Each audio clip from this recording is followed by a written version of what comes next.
Bonjour, bienvenue dans cette nouvelle vidéo. Alors aujourd'hui, je voulais te présenter un petit peu plus particulièrement les outils que j'utilise dans mes guidances.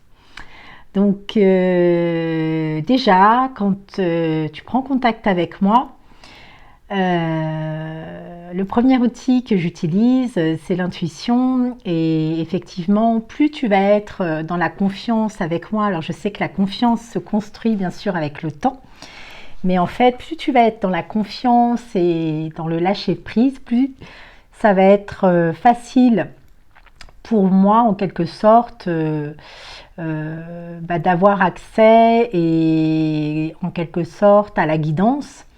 Et mon intuition va être d'autant plus fluide que tu es ouverte et dans le lâcher prise. Donc je me branche vraiment à toi en quelque sorte, à ton âme, à ce que tu acceptes aussi d'ouvrir pour te donner des informations.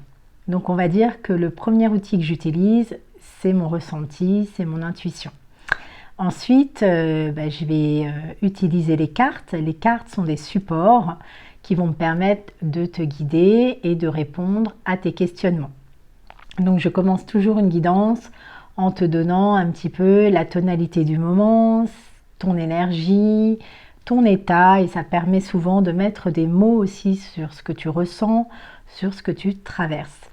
Donc bien sûr au niveau des cartes, j'ai mes chouchous, j'ai les outils que j'utilise pour certaines choses, et voilà, on a chacune en tant que cartomancienne, on a chacune nos petits trucs, nos petits chouchous. Donc c'est vrai que par exemple j'utilise le carte des Bélines, voilà, pour des guidances qui sont assez pointues, pour donner des réponses précises. Ça peut être un outil qui peut être parfois un peu tranchant, mais en tout cas qui est très fiable, que j'aime beaucoup, et c'est un de mes premiers jeux que j'ai utilisé.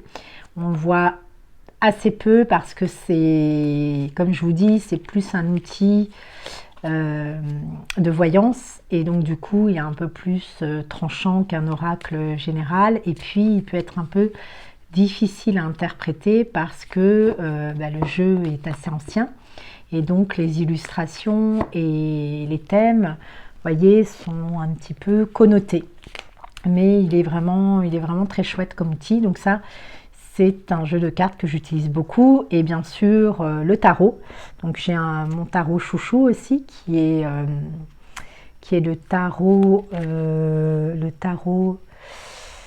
art déco. En fait, vous voyez, il y a du doré dedans.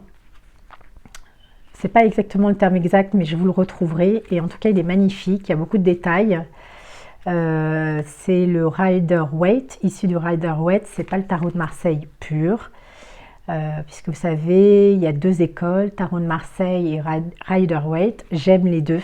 Les deux sont vraiment des outils magnifiques. Le tarot, ça donne vraiment aussi des réponses précises. Ça permet d'aller vraiment loin. Et c'est un fabuleux outil, donc je l'utilise aussi à chaque fois, régulièrement, dans les guidances. Voyez. Et donc voilà, ça c'est vraiment, on va dire, mes deux outils chouchou fétiches que j'utilise systématiquement.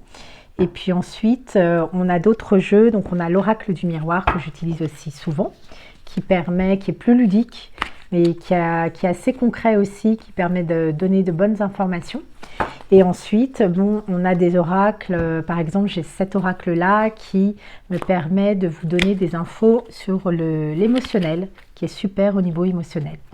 Donc vous voyez, j'ai toute une palette d'outils que j'utilise et que je décline aussi en fonction des thèmes et en fonction de la personne que j'ai en face de moi et de ses interrogations. Je peux avoir quelqu'un qui est plus orienté vie professionnelle, donc je vais aller sur certains types de cartes. Par exemple, j'ai des cartes qui sont liées à l'ambition, au monde du travail, le monde de l'ambition qui doit être, oui, je l'ai là, par exemple, vous voyez, où on va pouvoir mettre en avant des qualités, travailler sur des qualités pour booster la personne. Voilà, s'il y a des personnes qui sont plus attirées par la spiritualité, j'ai ce superbe jeu aussi qui donne des infos un peu plus spirituelles et qui est vraiment magnifique, que j'adore. Et les illustrations sont vraiment de toute beauté. Alors moi, je suis assez sensible aux illustrations. C'est vrai que ça m'inspire beaucoup.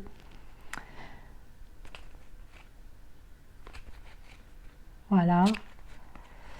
Et puis bien sûr, après, j'ai beaucoup d'oracles pour le domaine sentimental.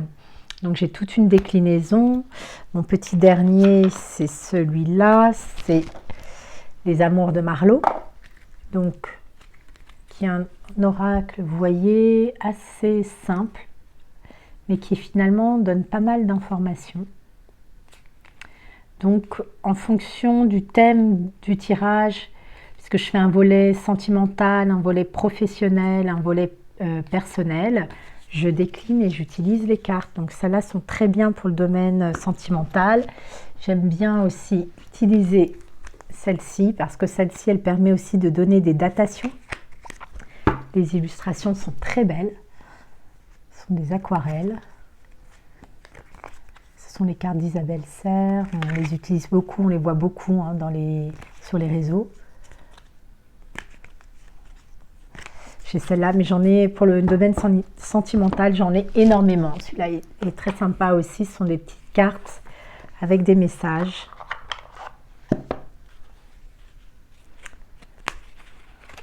Donc voilà, et après, il y a un outil aussi que j'utilise, que j'aime beaucoup. Ça, c'est un peu ma part intime, c'est mon pendule. Donc c'est vrai que ça, je le montre jamais pratiquement. C'est quelque chose d'assez intime que j'aime utiliser aussi, qui est très précis, qui me permet de donner des réponses. Voilà, c'est mon petit chouchou. J'en ai d'autres aussi de pendules, mais celui-là, c'est vraiment celui avec lequel j'ai appris. C'est un pendule égyptien, il est magnifique, il est en bois, c'est du bois. Et il est très beau, voilà, c'est mon chouchou. Voilà un petit peu pour mes outils. Donc n'hésitez pas, si vous avez d'autres questions, je vous montrerai tout avec plaisir.